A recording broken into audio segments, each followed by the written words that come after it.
Hello అండి, అందరికీ good morning.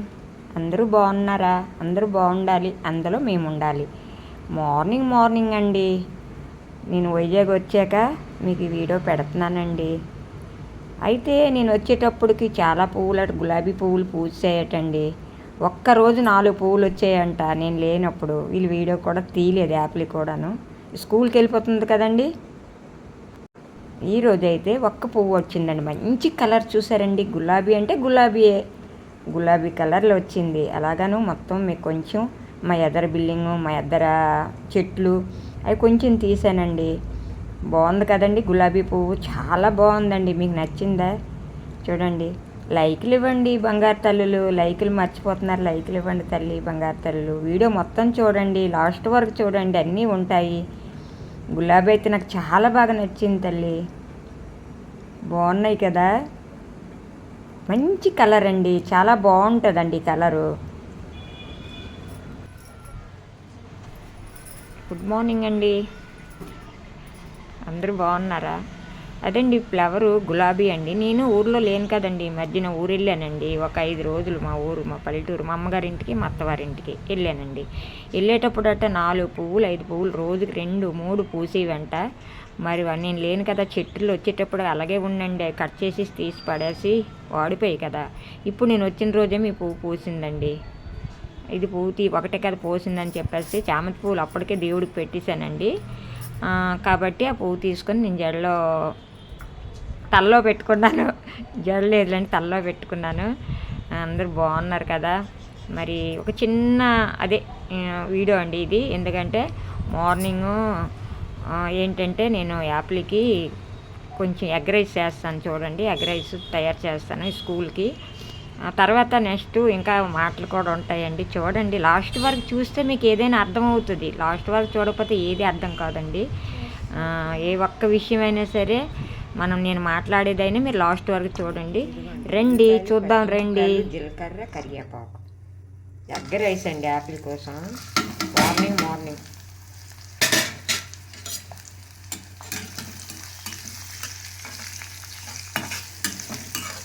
కొద్దిగా వేగాక పసుపు వేసుకుంటే కొద్దిగా వేసుకోండి. చిటికెడు జడలు ఇప్పునానా, జడలు వేస్తాను, ఎగ్ రైస్ వేస్తాను మీకోసం, ఓకేనా? కొద్ది సాల్ట్ వేసుకోవాలి.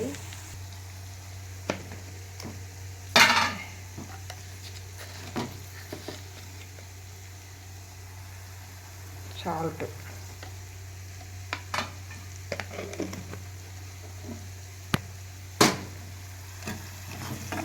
కొద్దిగా ఇది బాగా వేగిపోయాక గుడ్లు చూపిస్తాను. 2 గుడ్లు కొద్దిగా చిటికిడి, ఎక్కువ వేయకూడదు, చిటికిడి కారం వేసుకోవాలి. చిటికిడి అది కూడా గుడ్లు కొట్టేసి వేగిపోయిన తర్వాత దించే ముందు వేసుకోవాలి. కొద్దిగా జీలకర్ర వేసాను కాబట్టి జీలకర్ర పొడి వేయను. గుడ్లు కొట్టేసి వేసాను. 2 గుడ్లు అండి, ఇదొకటి. చూసారా, ఇది ఇలా వేగాల. ఇలా వేగితేనే ఎగ్ రైస్ బాగుంటుంది అనమాట. ఉల్లిపాయలు, పచ్చిమిరపకాయలు, జీలకర్ర అన్నీ అందులో వేగిపోవాలి, అప్పుడు బాగుంటుంది అనమాట.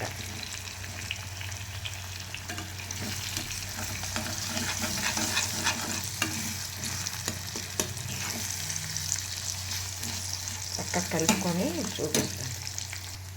చూసారా ఎలాగ వేగుతుంది. ఇలాగా అంటే కుక్ అయ్యిందనమాట. కొద్దిగా మసాలా కారం, కొద్దిగా అస్సలు వద్దనేసింది, కానీ వేగిపోతే బాగోదండి. చూసారా, అస్సలు బాగోదు. కొద్దిగా వేయాలి, చిన్న బాక్స్ తింటుందండి. చూసారా ఎలా వేగింది. ఇలాంటప్పుడు ఈ రైస్ యాడ్ చేసుకోవాలి. ఈ రైస్ సరిపోతుంది దానికి. చూసారా, కొద్దిగా కలిపిస్తే కొత్తిమీర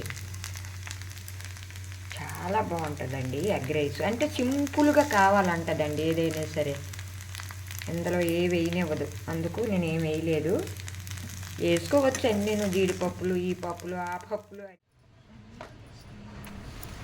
నేను మార్నింగ్ యాప్లకి ఏం చేశానంటే ఎగ్ రైస్ చేసి కట్టేసానండి. తర్వాత మేము మంచి కూర వండుకున్నాంలేండి. ఆ కూర ఇంకొక వీడియోలో పెడతాను, కాదని నేను అనలేదు. కానీ నేను ఊరు నుంచి వచ్చేటప్పటికి మన ఫ్రిడ్జ్లో అల్లం వెల్లుల్లి పేస్ట్ అయిపోయి ఉందండి. ఖాళీ బాక్స్ మాత్రం ఉందండి ఫ్రిడ్జ్లోన. అయితే ఇప్పుడు అల్లం వెల్లుల్లిపాయలు కొద్దిగా తీసుకొచ్చి గబగబా అల్లం వెల్లుల్లి పేస్ట్ చేద్దాం అనేసి అక్కడ నేను అన్నీ శుభ్రం చేసుకుంటున్నానండి. కానీ ఒకటి వీడియో మీకు కనబడలేదు నేను చేసింది. నా ఫేసే కనబడుతుందిగా నేను అక్కడ కనబడలేదండి. ఏం చేయడం అండి, ఎవరైనా వీడియో తీసేవాళ్ళు ఉంటే కదా మనకు అన్నీ కనిపిస్తాయి. మరి నాకు నేను తీసుకోవడం అలాగే ఉంటుంది. ఏంటి కొంచెం మబ్బుగా ఉంది, ఏంటి వర్షం వస్తుందా ఏంటి అని అటు ఇటు చూస్తున్నానండి. ఇది అర్జెంట్ చెయ్యాలండి, ఎందుకంటే కూర తయారు చేస్తాను కదా, ఆ కూరలోకి నేను వేసుకోవాలి కదండి అల్లం వెల్లుల్లి పేస్టు. అందు గురించి అండి. మరి మీ అందరూ బాగున్నారా?